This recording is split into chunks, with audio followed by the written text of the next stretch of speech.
Juga di kota-kota lain, aku harus mewartakan Injil.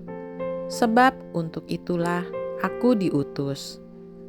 Bacaan diambil dari Injil Lukas 4 ayat 38 sampai dengan 44. Inilah Injil suci menurut Lukas. Dimuliakanlah Tuhan. Setelah meninggalkan rumah ibadat di Kapernaum, Yesus pergi ke rumah Simon. Adapun ibu mertua Simon sakit demam keras, dan mereka minta kepada Yesus supaya menolong dia. Maka Yesus berdiri di sisi wanita itu, lalu menghardik demamnya. Segera penyakit itu meninggalkan dia. Wanita itu segera bangun dan melayani mereka. Ketika matahari terbenam, semua orang membawa kerabatnya yang sakit kepada Yesus. Ia meletakkan tangan atas mereka masing-masing dan menyembuhkan mereka. Dari banyak orang, keluar juga setan-setan sambil berteriak, "Engkaulah Anak Allah."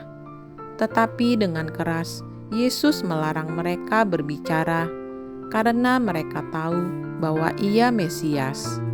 Ketika hari siang, Yesus berangkat ke suatu tempat yang sunyi, tetapi orang banyak mencari Dia. Ketika menemukannya, mereka berusaha menahan Dia, supaya jangan meninggalkan mereka. Tetapi Yesus berkata kepada mereka, "Juga di kota-kota lain, aku harus mewartakan Injil Allah, sebab untuk itulah aku diutus." Dan ia mewartakan Injil dalam rumah-rumah ibadat di Yudea. Demikianlah sabda Tuhan. Terpujilah Kristus. Untuk kita renungkan, misi Yesus membuat dia sungguh sibuk. Yesus menyembuhkan ibu mertua Petrus, kemudian ia menyembuhkan orang-orang sakit dan mengusir setan-setan. Yesus juga menghendaki untuk pergi ke kota-kota lain dalam rangka memberitakan Injil. Marilah kita mengontemplasikan Yesus yang bergerak penuh semangat. Ia berpindah dari satu tempat ke tempat yang lain.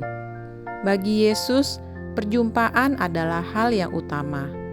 Yesus ingin berjumpa dengan manusia-manusia, memahami kerinduan hati mereka, dan melakukan sesuatu yang baik bagi mereka. Yesus tidak diam menunggu.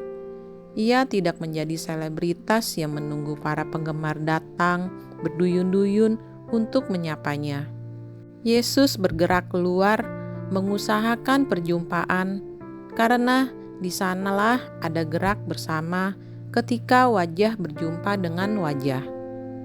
Perjumpaan yang konkret membawa dinamika yang menghidupkan. Yesus yang berjumpa dengan manusia adalah Allah yang dengan penuh kerinduan menyapa ciptaannya. Apakah kita juga memiliki hati yang penuh kerinduan? Ataukah kita justru merasa puas diri dan hanya menunggu orang lain mendekati diri kita?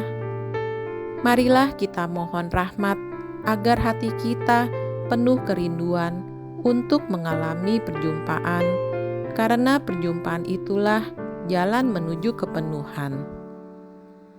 Demikianlah renungan hari ini. Marilah kita berdoa bersama-sama. Allah Bapa kami yang Maha Pengasih dan Penyayang, hanya mereka yang tidak mau melihat benar-benar buta. Hanya mereka yang tidak mau mendengar yang sungguh-sungguh tuli.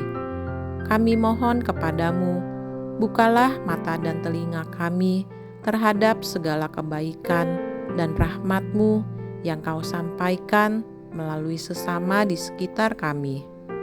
Dengan pengantaraan Tuhan kami, Yesus Kristus, Putra-Mu yang hidup dan berkuasa, bersama Dikau dalam persatuan Roh Kudus, Allah sepanjang segala masa.